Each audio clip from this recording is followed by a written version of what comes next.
तो hello friends, welcome back to my channel. और friend, आज की वीडियो सीरीज के अंदर हम डिस्कस करने वाले हैं मेमोरी एंड स्टोरेज डिवाइसेस, यानी मेमोरी क्या होते हैं, कितने प्रकार की मेमोरी होते हैं, उन सारी चीजों को हम डिस्कस करने वाले हैं। वीडियो काफी इंटरेस्टिंग होने वाला है, वीडियो में अंत तक बने रहिएगा, सारी चीजें आपको क्लियर हो जाएंगी। और साथ ही साथ अगर आपने प्लेलिस्ट को एक्सेस नहीं किया तो प्लेलिस्ट को भी एक्सेस कर लीजिएगा, ताकि जो पुराना कंसेप्ट है अगर वो भी क्लियर रहेगा तो आगे की चीजें समझने में और भी ज्यादा आपको बेहतरीन यानी और भी ज्यादा मजा आएगा। ओके, तो आइए स्टार्ट करते हैं इसको। जितने भी चीजें प्रोवाइड की जा रही है उन सारी चीजों को आप लिखते चलिएगा, ताकि जो नोट्स है वो आपका तैयार होता रहेगा, तो आपके लिए फायदेमंद रहेगा, एग्जामिनेशन के लिए फायदेमंद रहेगा। स्टार्ट करते हैं। बेसिकली यहाँ पे सबसे पहला पॉइंट कह रहा है, the memory unit of a computer is use to store data, instruction for processing data, intermediate result of processing and the final processing information. यानी ऑल्दो इस पॉइंट का मतलब ये है कि मेमोरी का यूज बेसिकली जो भी डेटा होता है उसको स्टोर करने के लिए किया जाता है। वो डेटा किसी भी रिजल्ट का डेटा हो सकता है, किसी भी प्रकार का डेटा हो सकता है जो कि नंबर टाइप ऑफ बिट्स के फॉर्मेट में वो रहता है। क्लियर। अगला पॉइंट कह रहा है, the memory unit of a computer is classified as the primary and the secondary memory. जैसे कि मेमोरी की मैं बात करूं तो मेमोरी दो प्रकार से डिवाइड किया जाता है। पहला आपका होता है प्राइमरी मेमोरी, दूसरा आपका होता है सेकेंडरी मेमोरी। प्राइमरी मेमोरी आपके दो प्रकार के होते हैं। पहला होता है RAM, it stand for random access memory. दूसरा आपका होता है ROM, that stand for the read only memory. तो रैम आपके दो प्रकार के होते हैं। पहला आपका होता है एसआरएम यानी स्टैटिक रैंडम एक्सेस मेमोरी, दूसरा होता है DRAM, that means dynamic random access memory. और रोम आपके तीन प्रकार के होते हैं। पहला होता है पीआरओम, दूसरा होता है ई रोम और तीसरा होता है ईपी रोम।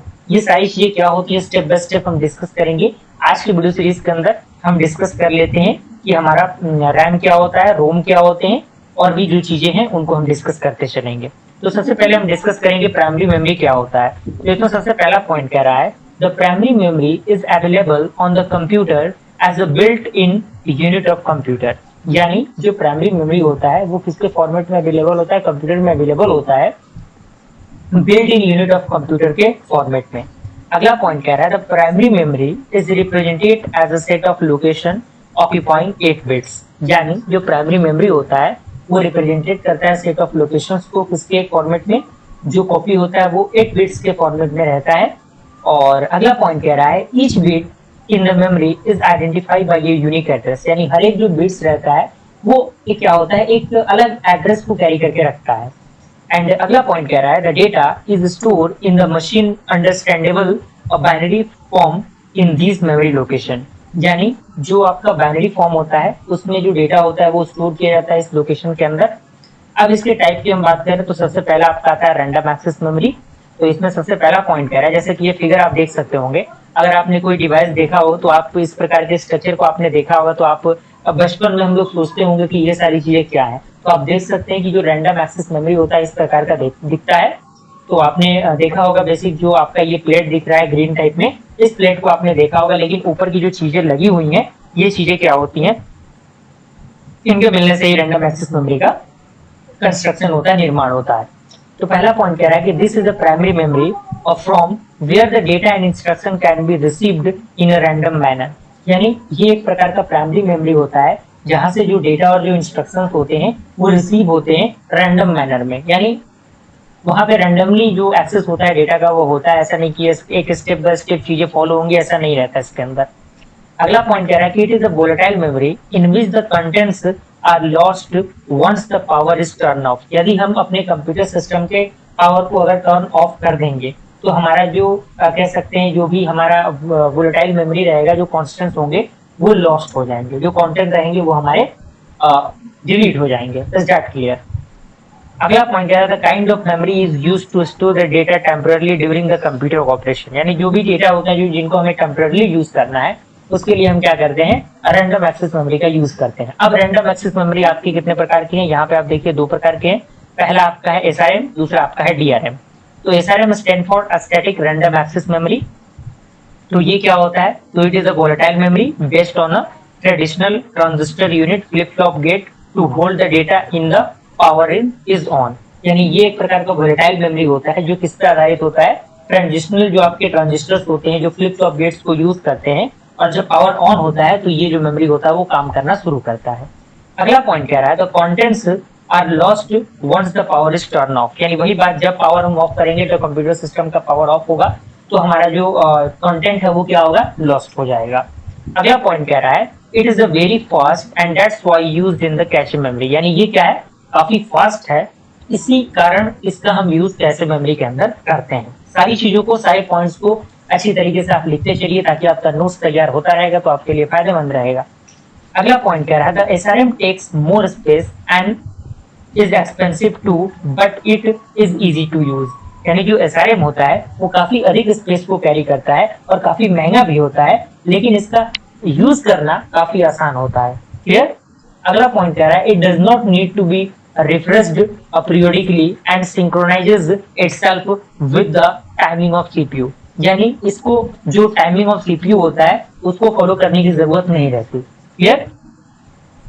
अगला आपका आता है dynamic, that means dynamic random access memory, DRAM जिसे हम कहते हैं। तो इसमें सबसे पहला पॉइंट कह रहा है it is a volatile memory based on the capacitors that hold the data if the power is turn on, यानी ये वोलेटाइल मेमोरी होता है जो किस पे आधारित होता है, कैपेसिटर पे आधारित होता है। ये किस पे आधारित था, फ्लिप फ्लॉप गेट पे आधारित था जो डेटा को होल्ड करता था, ये आपका कैपेसिटर पे आधारित है। अगला पॉइंट कह रहा है कि due to discharging capacitor the DRAM is refreshed periodically, यानी जब चार्ज डिस्चार्ज होगा तो जो कैपेसिटर होगा वो डीआरएम क्या करेगा, चीजों को ऑटोमेटिकली क्या करेगा, रिफ्रेश करेगा पीरियोडिकली मैनर में। अगला पॉइंट कह रहा है कि this refreshing is done automatically and due to the time consume in refreshing, यानी ये जो रिफ्रेशिंग होता है वो किसके मदद से, ये ऑटोमेटिकली होता है जो कि सिस्टम के अंदर ऑटोमेटिकली वो चीजें स्टोर होती हैं जिसकी वजह से वो रिफ्रेश करता रहता है चीजों को। एंड लास्ट पॉइंट कह रहा है कि द डीआरएम इज स्लो, यानी डीआरएम क्या है, स्लो है, and it is inexpensive and takes less space, therefore DRAM is used as the main memory, यानी ये क्या है, ये काफी सस्ता भी होता है और काफी कम स्पेस को कैरी करता है, और इसी कारण हम क्या करते हैं, डीआरएम को एज अ मेन मेमोरी क्या करते हैं, यूज करते हैं। क्लियर। तो आपको रैम अच्छी तरीके से समझ में आ गया होगा, कोई दिक्कत परेशानी नहीं होनी की चाहिए आपको। अगला आपका आता है रोम, जिसे हम लोग रीड ओनली मेमोरी कहते हैं। तो ये क्या होता है, सबसे पहला पॉइंट इसके अंदर कह रहा है ROM is a special type of memory which can only be read and contents of which are not lost even when the computer is switched off, यानी रोम क्या है, एक प्रकार का स्पेशल टाइप का मेमोरी होता है जिनका हम यूज कर सकते हैं रीड करने के लिए किसी भी कंटेंट को जो लॉस्ट नहीं हो, अगर हम पावर ऑफ भी कर देते हैं तब भी वो चीजें उस सिस्टम के अंदर हमारे अवेलेबल रहें। इन फ्यूचर अगर हम उसको देखना चाहें तो उसको अच्छी तरीके से हम उसको एक्सेस कर सकें, ये रोम का बहुत बड़ा एडवांटेज होता है। अगला पॉइंट कह रहा है कि ROM chips are used not only in the computer but in the most other electronic items such as washing machines, microwave ovens, calculators, laser printers, media player etcetera, यानी जो आपका रोम चिप होता है उसको हम केवल कंप्यूटर सिस्टम में ही नहीं यूज करते बल्कि उसको हम वॉशिंग मशीन में भी यूज करते हैं, जो ओवन्स होते हैं उनमें भी हम उसका यूज करते हैं, जो कैलकुलेटर्स होते हैं उनमें भी हम उसका यूज करते हैं, जो लेजर प्रिंटर्स होते हैं, जो मल्टी मीडिया प्लेयर होते हैं उनमें भी इनका यूज किया जा सकता है। आपने देखा होगा अगर कोई मीडिया प्लेयर अगर आपने तोड़ा होगा, अगर कोई जो मीडिया प्लेयर है अगर आपके घर में होगा तो आपने देखा होगा उसके अंदर इस प्रकार की जो स्ट्रक्चर्स होते हैं वो अवेलेबल रहते हैं। तो अब क्लियर होना चाहिए ये। अगला पॉइंट कह रहा है कि it is not limited to electronic chip, यानी ये क्या है, लिमिटेड नहीं है, एंड इसमें आपका सीडी रोम आता है, डीवीडी रोम आता है, and it is categorised as follows, यानी इसको हम अलग अलग भाग में बांटते हैं, जिसमें जैसा कि इस फिगर के माध्यम से आप देख सकते हैं पी रोम है, ई रोम है, ईपी रोम है। तो पी रोम क्या होते हैं, पी रोम आपका होता है programmable read only memory, programmable read only memory. तो इसमें सबसे पहला पॉइंट कह रहा है कि this is a kind of ROM and has not been pre-recorded by the manufacturer but is supplied empty, यानी ये क्या होता है, एक प्रकार का रोम का टाइप ही होता है जिसमें ऑलरेडी प्री रिकॉर्डेड चीजें नहीं होती। ओके, यानी इसमें जो सप्लाई होता है वो एम्प्टी होता है। अगला पॉइंट कह रहा है कि the user of this ROM can store program on it using a special tool, यानी जो यूजर होते हैं इस रोम के वो क्या कर सकते हैं, स्टोर कर सकते हैं प्रोग्राम को एक स्पेशल टाइप ऑफ टूल्स की मदद से। एंड आपका लास्ट पॉइंट कह रहा है कि once the empty ROM is program, यानी यदि आपका जो खाली रोम है अगर उसमें प्रोग्राम हो जाता है तो इट्स बिहेव्स लाइक द रोम, यानी तो उस कंडीशन में ये किस तरीके से बिहेव करता है, वो रोम की तरह बिहेव करता है, and it is can not be rewritten, यानी इसको हम दोबारा चीजों को इसमें रीराइट नहीं कर सकते। क्लियर। अगला आपका आता है सेकंड, जो कि आपका आता है erasable programmable read only memory, जिसे हम लोग ईपीरोम कहते हैं। तो इसमें सबसे पहला पॉइंट कह रहा है कि this is a ROM which has not been pre recorded by the manufacturer but it is supplied empty. यानी ये इसमें वही चीजें हैं, पहला पॉइंट जो यहाँ पे था वो भी सेम वही पे है, यानी पहले से इसमें प्री रिकॉर्डेड चीजें नहीं होती, इसमें जो सप्लाई होता है वो एम्प्टी फॉर्मेट में रहता है।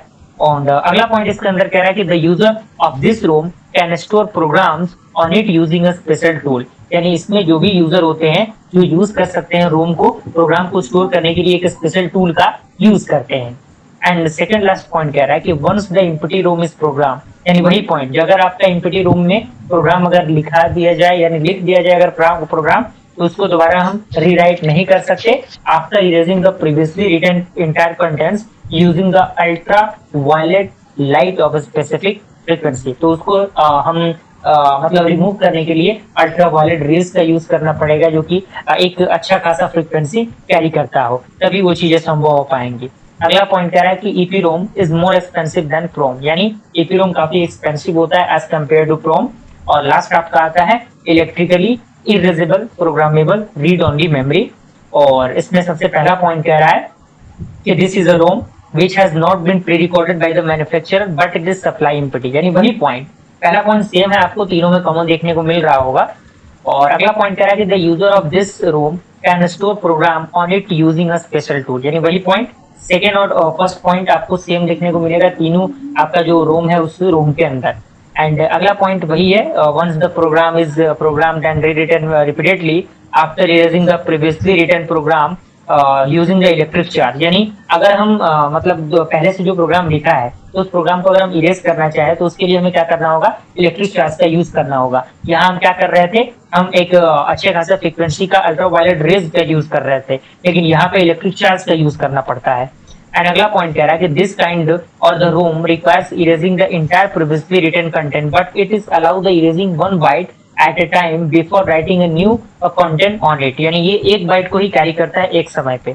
ओके, अगला पॉइंट जो कि लास्ट पॉइंट है, इसमें कह रहा है कि the EPROM is double EPROM is more expensive than PROM but it need to be removed from the computer for rewriting, यानी रीराइटिंग को रिमूव करने के लिए हम इसका यूज करते हैं। तो आज की वीडियो सीरीज के अंदर हमने देखा कि मेमोरी क्या होते हैं, मेमोरी कितने प्रकार के होते हैं, जिसमें हमने जाना रैंडम एक्सेस मेमोरी को और हमने जाना रोम को यानी रीड ओनली मेमोरी को। अगले वीडियो सीरीज के अंदर हम लोग सेकेंडरी मेमोरी से रिलेटेड जितने भी टर्म्स हैं, जितने भी सेकेंडरी स्टोरेज जो यूनिट्स होती हैं, उन सारे यूनिट्स को अच्छी तरीके से डिस्कस करेंगे। और मुझे पूरी उम्मीद है कि ये चीजें आपको समझ में आ गई होंगी। वीडियो पसंद आए तो लाइक जरूर कीजिएगा, अपने फ्रेंड सर्कल में चीजों को शेयर कीजिएगा ताकि वो लोग भी इन चीजों का फायदा उठा सके।